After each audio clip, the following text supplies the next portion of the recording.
If you're unsure about owning a pure EV vehicle, you may want to think about a plug-in hybrid instead, like this 2022 Hyundai Santa Fe plug-in hybrid. And that's because a plug-in hybrid offers the best of both worlds. You can drive in pure EV mode and not use any gas at all. But in case you need it, there's still a gas tank and a gas motor, so you don't have to worry about range. Range anxiety goes out the window. So in this review video, I'm going to be reviewing the brand new plug-in hybrid model for the Santa Fe, so you can decide if this is the right plug-in hybrid for you. All right, let's get started. So the first thing I want to talk about, of course, is this plug-in hybrid powertrain, which is brand new for the Santa Fe. Now, this powertrain combines a 1.6 liter i4 turbocharged with, of course, a hybrid motor and battery, and overall output around 261 horsepower. And the torque, of course, kicks in really quickly with EV cars, with plug-in hybrids. When you're in EV mode, the torque kicks in at zero, basically. As soon as you floor it, you feel that sudden rush of torque, and that's fantastic. Passing, accelerating, no problems at all. So how much range do you actually get, and how many miles can you actually drive?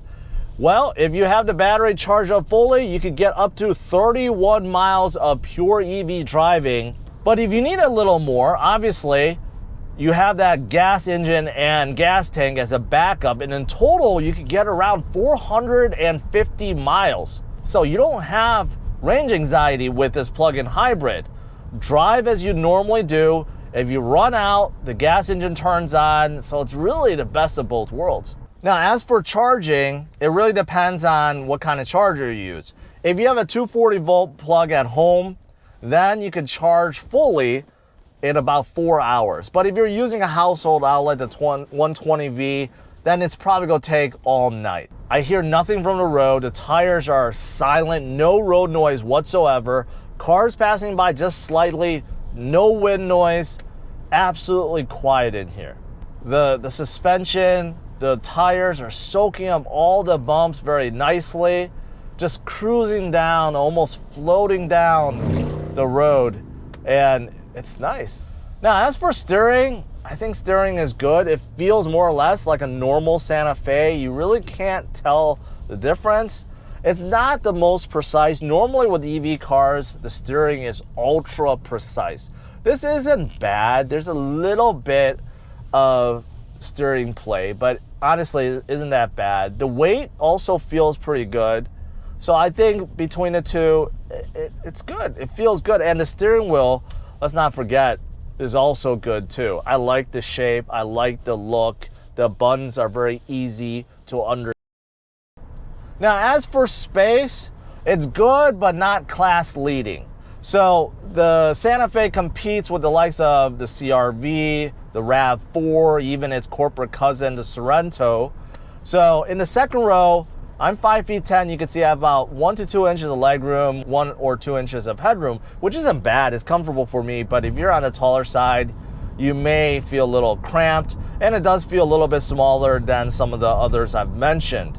Now, cargo room, I think is plenty big. Take a look behind the second row, plenty of space, also a little bit of hidden storage underneath as well. Something I like that you normally don't see in this class is the second row folding seats switches.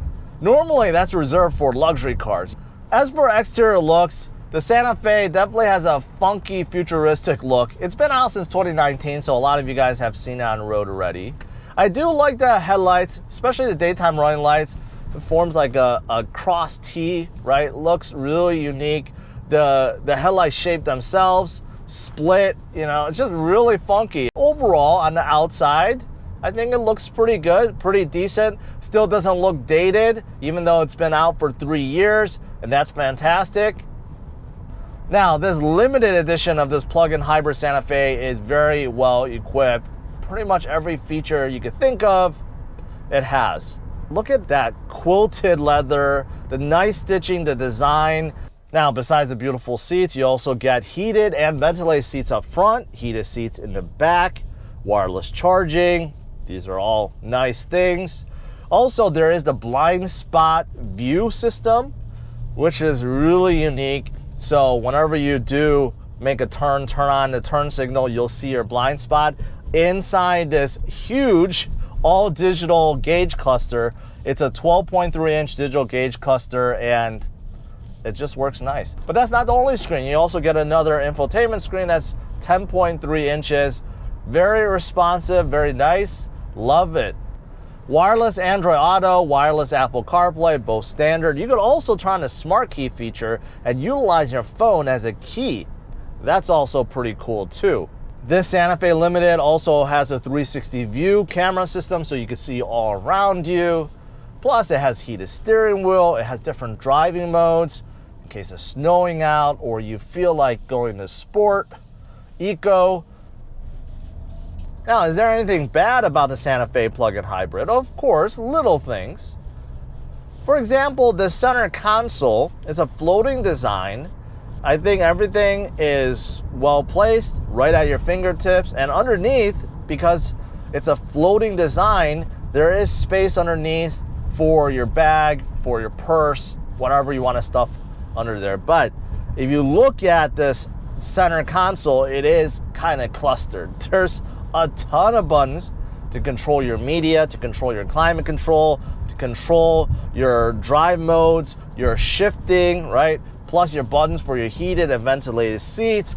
There's a lot going on here. So unless you memorize where everything is, you're stuck looking at it for quite some time, and that's not the best way to be driving. The other nitpick is this wireless charger. I prefer ones where you could just put down flat and you could still see it.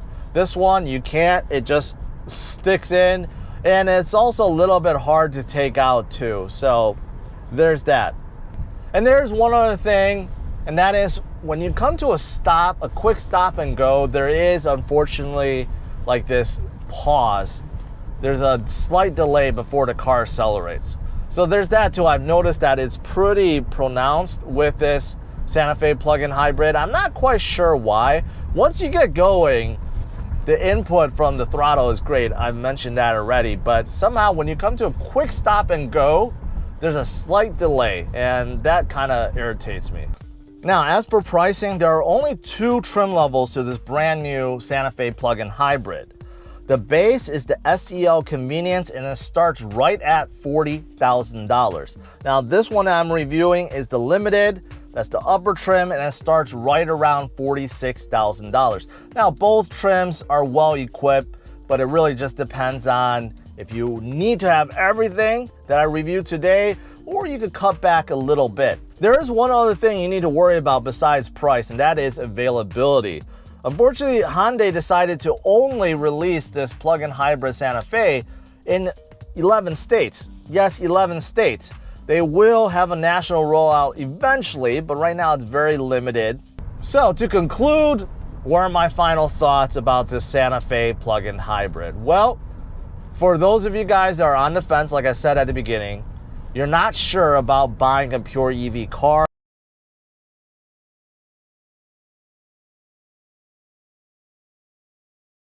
EV driving experience, also, you can just save and not use any gas at all. But in case you need it, in case you forgot to charge, in case you show up to a charging station and it's packed, in case you go to the middle of nowhere with no charging stations, you don't have to worry about it because you have that gas tank and the gas motor, right? So you have the best of both worlds. I think overall this is a nice looking car. It definitely drives well. It's very comfortable. In addition to all the good, there's very little to nitpick about the Santa Fe plug-in hybrid. So I do think this is a winner.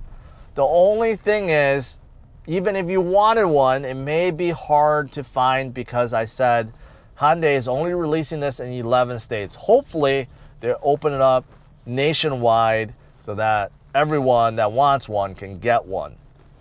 All right, guys, smash it a like, subscribe to the channel, and stay tuned for my future review videos. Take care. Bye-bye.